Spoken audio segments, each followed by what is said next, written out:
ಹಾ ಎಲ್ರಿಗೂ ನಮಸ್ಕಾರ ಗುರು. Welcome back to cricket talk show. So finally ಯಮ ಏನೈತಿ ತಮ್ಮ ಎರಡನೇ ಕಪ್ ಗೆದ್ದು WPL ಒಳಗ, ಅದು ಮೂರನೇ ಸೀಸನ್ ಒಳಗ ಎರಡನೇ ಕಪ್ ಇದು. ಸೊ ಒಂದ್ ಗ್ರೇಟ್ ಅಚೀವ್ಮೆಂಟ್ ಅಂತ ಹೇಳ್ಬೇಕು. ಮತ್ತೆ ಫಸ್ಟ್ ಆಫ್ ಆಲ್ ಮುಂಬೈ ಟೀಮ್ನವರಿಗೆ ಕಂಗ್ರಾಚುಲೇಷನ್ಸ್ ಹೇಳಬೇಕು. ಇದಕ್ಕೆ ಫೈನಲ್ ಒಳಗ ಫೈಟ್ ಕೊಟ್ಟು WPL ನ ಎರಡನೇ ಸಲ ಗೆದ್ರು. ಸೊ DC ಅಂತ ಸ್ವಲ್ಪ ಲಕ್ ಇದ್ರೆ ಅವ್ರು ಗೆಲ್ತಿರ್ತಾರೆ. ಸೊ ಅವ್ರಿಗೆ ಸ್ಯಾಡ್ ಫಾರ್ DC ಅಂತ ಹೇಳ್ಬೇಕು. ಇದಕ್ಕೆ ಸತತ ಮೂರನೇ ಸೀಸನ್ ಅವರು ಫೈನಲ್ ಬರ್ದು ಆದ್ರೆ ಒಂದು ಸೀಸನ್ ಕಪ್ ಇಲ್ಲ. ಸೊ ಸ್ಯಾಡ್ ಫಾರ್ DC ಅಂತ ಹೇಳ್ಬೇಕು ಅಷ್ಟೇ, ಏನ್ ಮಾಡ ಬರಲ್ಲ. ಪ್ರತಿ ವರ್ಷ ಫೈನಲ್ ಬರ್ತಾರ, ಕರೆ ಗೆಲ್ಲಕ್ ಆಗಲ್ಲ ಅಂದ್ರ ಲಕ್ಕ ಇಲ್ಲ ಇವ್ರಂತಕ. ಸೊ ನಿನ್ನೆ ಮ್ಯಾಚ್ನಾಗ ಏನಾತಂದ್ರ, ಟಾಸ್ ಗೆದ್ದ ಕೂಡಲೇ ಇವರು ಯಾರು ಡೆಲ್ಲಿ ಟಾಸ್ ಗೆದ್ದ ಕೂಡಲೇ ಏನೈತಿ, ಫಸ್ಟ್ ಬಾಲಿಂಗ್ ತಗೋತಾರ. ಬಾಲಿಂಗ್ ತಗೊಂಡಾಗ ಎಲ್ಲಾ ದಗ್ದ ಚಲೋ ಮಾಡಿದ್ರು. ಎಲ್ಲಾರನ್ನ ತೆಗೆದ್ರು, ಯಸ್ತಿಕಾ ಭಾಟಿಯಾ, ಹೈಲಿ ಮ್ಯಾಥ್ಯೂಸ್ ಎಲ್ಲಾರನ್ನ ಚಲೋತನ ತೆಗೆದ್ರು. ಅಲ್ಲಿ ಅವ್ರನ್ನ ಬಿಟ್ಟಿದ್ದು ಇವ್ರು ಬರ್ತಾವ, ನ್ಯಾಟ್ಲಿ ಸ್ಟುವರ್ಟ್ ಮತ್ತು ಹರ್ಮನ್ ಪ್ರೀತ್ ಕೌರ್. ಇವ್ರಿಬ್ರು ಏನ್ ಪಾರ್ಟ್ನರ್ಶಿಪ್ ಇರ್ತಾವ, ಇದು ಒಂಥರ ಆಟನ ಡೆಫೈನಿಂಗ್ ಮಾಡ್ತಾ ಹೇಳ್ಬೇಕು. ಆಟನ ಚೇಂಜ್ ಮಾಡೋ ಪಾರ್ಟ್ನರ್ಶಿಪ್ ಅಂತ ಹೇಳ್ಬೇಕು ಇದು. ಇವರು ಮತ್ತು ಹರ್ಮನ್ ಪ್ರೀತ್ ಕೌರ್ ಸೇರಿ ಬಾಕೆಟ್ ರನ್ ಹೊಡೆದ್ರು. ಅಂದ್ರ ಇವ್ರು ಇಲ್ಲಿಕರ ಒಟ್ಟ 130 128 ಹಾಕಿದ್ಕ್ರೆ ಅವೇನ್ ಅಮ್ರಾಂತರ ಹೊಡೆದಿಲ್ಲ. 150 ರನ್ ಹೊಡೆದಾರ 20 ಓವರ್. ಅದಕ್ಕಿಂತ ಕಮ್ಮಿ ಹೊಡಿತಿದ್ರು, ಒಂದ್ 120 130 ರನ್ ಹೊಡಿತಿದ್ರು. ಆದ್ರೆ ನ್ಯಾಟ್ಲಿ ಸ್ಟುವರ್ಟ್ ಮತ್ತು ಹರ್ಮನ್ ಪ್ರೀತ್ ಕೌರ್, ಮೇನ್ ಹರ್ಮನ್ ಪ್ರೀತ್ ಕೌರ್ 50+ ರನ್ ಎಲ್ಲಿ ಹೊಡೆದ್ರು. ಅಲ್ಲಿ ಆಟನ ಚೇಂಜ್ ಆತತ್ ಹೇಳ್ಬೇಕು. ಆಟ ಹೆವಿ ರನ್ ಇರ್ಲಿಲ್ಕರೆ ಇವರೇ ಒಂಥರ ಪ್ರೆಜರ್ ತಗೊಂಡ್ರ ಹೇಳ್ಬೇಕು DC ದವರು. ಸೊ ಇವ್ರು ವಿಕೆಟ್ ತೆಗಿತಾರು. ನಿನ್ನೆ ಅನಬೆಲ್ ಸದರ್ಲ್ಯಾಂಡ್ ಚಲೋ ಬಾಲಿಂಗ್ ಹಾಕ್ತಾರು. ಮತ್ತ ಎಸ್ ಜಾನ್ಸನ್ ಅವರು ಚಲೋ ಬಾಲಿಂಗ್ ಹಾಕ್ತಾರು. ಮತ್ತ ಶಿಖಾ ಪಾಂಡೆ ಅವರು ಎಲ್ಲರೂ ಚಲೋ ಬಾಲಿಂಗ್ ಹಾಕಿರ್ತಾರ. DC ದವ್ರು ನಿನ್ನೆ ಬಾಲಿಂಗ್ ಡಿಪಾರ್ಟ್ಮೆಂಟ್ ಒಳಗೆ ಏನಂದ್ರೆ ಏನೂ ತಪ್ಪಿಲ್ಲ ನಿನ್ನೆ DC ದವ್ರದ್ದು. ಸೊ ಇವ್ರದೆಲ್ಲ ಹರ್ಕತ್ ಆಗಿದ್ದೇನೈತಿ, ಬ್ಯಾಟಿಂಗ್ ಒಳಗಾಗೈತಿ. ನಾವೆಲ್ಲ ಅನ್ಕೊಂಡಿದ್ವಿ 150 ರನ್ ಡೆಲ್ಲಿ ಟೀಮ್ಗೆ ಆರಾಮ್ ಹೊಡೆದಾಕ್ತಾರೆ. ಅದಕ್ಕಾರೆ ನಮ್ಮ RCB ಅವ್ರ ಮೇಲೆ 148 ರನ್ ಬರೀ 16 ಓವರಿಗೆ ಹೊಡೆದು ಮುಗಿಸಿದ್ರು DC ದವ್ರು.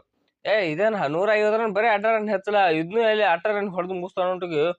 ಏನ್ ಬರೋದು ವಿಕೆಟ್ ತೆಗಿದು ತೀರೇ. ಶಬ್ನಮ್ ಇಸ್ಮಾಯಿಲ್ ಬಂದ್ ಕೂಡಲೇ ಮೆಗ್ಲಾನಿಂಗ್ ಅವ್ರು ತೆಗಿತಾರು. ಎರಡನೇ ಓವರಿಗೆ ಬಂದ್ರ ಶಫಾಲಿ ವರ್ಮಾನು ತೆಗಿತಾರು. ಮುಗಿತಂದಿ ಆಟ. ನಾವು ಅವ್ರಿಬ್ರೊಳಗೆ ಒಬ್ರಿದ್ರು ಆಟ ಧ್ವಂಸ ಇಡ್ತಾರೆ. ಅದಕ್ಕೆ ನಮ್ಮ RCB ಅವ್ರ ಮೇಲೆ ಹಂಗಾತು. ಮೆಗ್ಲಾನಿಂಗ್ ಔಟ್ ಶಫಾಲಿ ವರ್ಮಾ ಕಾಯ್ಕೊಂಡ್ ಆಡಿ ಪೂರಾ ಆಟ ಮುಗಿದಕ್ಕೆ ಆಡಿದ್ರು. ಅಂದ್ರು ನಿನ್ನೆ ಸ್ವಲ್ಪ ಫೈಟ್ ಕೊಟ್ರು. ಶಫಾಲಿ ವರ್ಮಾ ಔಟ್ ಆದ್ರು. ಮುಂದೆ ಯಾರು ಎಸ್ ಜಾನ್ಸನ್ ಮತ್ತ ಯಾರು ಜಮೈಮಾ ರೋಡ್ರಿಗಸ್ ಅವರು ಫೈಟ್ ಕೊಟ್ರು. ಅದಕ್ಕೆ ಅವರು ಪಾರ್ಟ್ನರ್ಶಿಪ್ ಮೇಲೆ ಅವರು ಸ್ವಲ್ಪ ಆಡ್ಲತ್ತಿರು.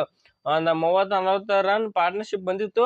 ಬಂದ್ ಕೂಡಲೇ ತಟಕತ್ ಮತ್ತೊಂದು ವಿಕೆಟ್ ತೆಗಿತಾರೆ ಸೈಕಾ ಇಶಾಕ್ ಅವರು ಮತ್ತ ಇವರು ಶಬ್ನಮ್ ಇಸ್ಮಾಯಿಲ್ ಇವರು ಮತ್ತ ನ್ಯಾಟ್ಲಿ ಸ್ಟುವರ್ಟ್ ಇವ್ರು ಏನೈತಿ ವಿಕೆಟ್ ತೆಗಿದ್ರೊಳಗ ಒಂಥರ ಇದಾಗಿರ್ತ ಹೇಳ್ಬೇಕು.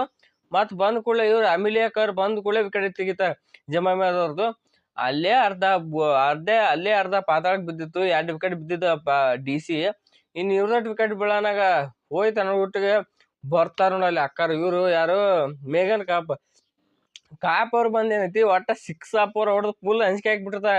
ಇವ್ರೆಲ್ಲಾ ಚಿಂತೆ ಮಾಡೋ DC ದವ್ರು ಫುಲ್ ಕುಣಿದಾಡ್ತಿರ್ತಾರ. ಆ ಕಡೆ ಮುಂಬೈದವ್ರು ಚಿಂತೆ ಮಾಡ್ತಿರ್ತಾರ, ಹೆಂಗ ಇವ್ರು ವಿಕೆಟ್ ತೆಗಿದು ಎಲ್ರಿ ನಮ್ ಮ್ಯಾಚ್ ದೂರ ಒಯ್ಲತ್ತಾರ, ಇವ್ರಿಂದ ನಮ್ಮಿಂದ ದೂರ ಒಯ್ಲತ್ತಾರ ಮ್ಯಾಚ್ ಅನ್ನೋಟಿಗೆ ಮತ್ತೊಂದು ವಿಕೆಟ್ ಬರ್ತೈತಿ. ಅಲ್ಲಿ ತಾರಾ ಬ್ರೇಸ್ ಅವರು ಮತ್ತ ಈ ಮೇಘನ್ ಕಾಪ್ ಅವರು ಆಡೋ ಮುಂದೆ ಏನೈತಿ, ಇವ್ರು ಔಟ್ ಹಾಕಾರ, ಬ್ರೇಸ್ ಅವ್ರು ಔಟ್ ಹಾಕಾರ.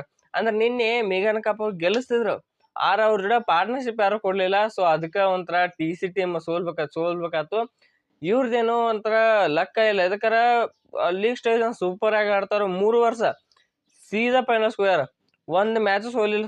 ಫೈನಲ್ಸ್ ಹೋಗಿದ್ದ ಮುಂಚೆ 3 ವರ್ಷ ಟಾಪ್ ಆಫ್ ದಿ ಟೇಬಲ್ ಫಸ್ಟ್ನೇ ನಂಬರ್ ಅದಾರ. ಆದ್ರೂ ಕಪ್ ಗೆದ್ದಿಲ್ಲ. ಆದ್ರೆ ನೋಡ್ಬೇಕು ಇವರು ಯಾವಾಗ ಒಂದ್ ಸ್ವಲ್ಪ ಸೋತೊಮ್ಮೆ ಹೋಗ್ಬೇಕು, ಅಂದಾಗಮೆ ಸ್ವಲ್ಪ ಗೆಲ್ ಚಾನ್ಸ್ ಏನ್ ಐತೆ ಅಂತ ನೋಡ್ಬೇಕು. ಸೊ ಆಡಿದ್ರ ಕಡೆ ನೀನೆ ಅವ್ರ ಲಕ್ ಇರ್ಲ. ಸೋ ಫಾರ್ ಸೋ ಕ್ಲೋಸ್ ಅನ್ನೋರ್ತ ಆಯ್ತು ನಿನ್ನೆ ಇವ್ರದ್ದು. ಸೊ ಇವ್ರೇ ಫುಲ್ ಡ್ಯಾನ್ಸ್ ಮಾಡತ್ರು ಮುಂಬೈದವ್ರು ಒಟ್ಟ ಕಪ್ ಗೆದ್ದಕ್ಕಂತ್ರು. ಸೊ ಅವ್ರಿಗೆ ಕಂಗ್ರಾಚುಲೇಷನ್. ಮುಂದಿನ ವರ್ಷ ನೋಡೋಣ, ಸ್ವಲ್ಪ ಮಜಾ ಇರುತ್ತೆ. ಅದಕ್ಕಾರ ಮೆಗಾ ಆಕ್ಷನ್ ಇರುತ್ತೆ ಮುಂದಿನ ವರ್ಷ. WPL ಮೆಗಾ ಆಕ್ಷನ್ ಇತ್ತಂದ್ರೆ ಎಲ್ಲಾ ಟೀಮ್ ಹೊಡಿತೈತಿ. 3-4 ಟೆನ್ಷನ್ ಇರ್ತಾವ. ಸೊ ಹೊಸ ಟೀಮ್ ಆ್ಯಡ್ ಹಾಕವು ಮುಂದಿನ ವರ್ಷ.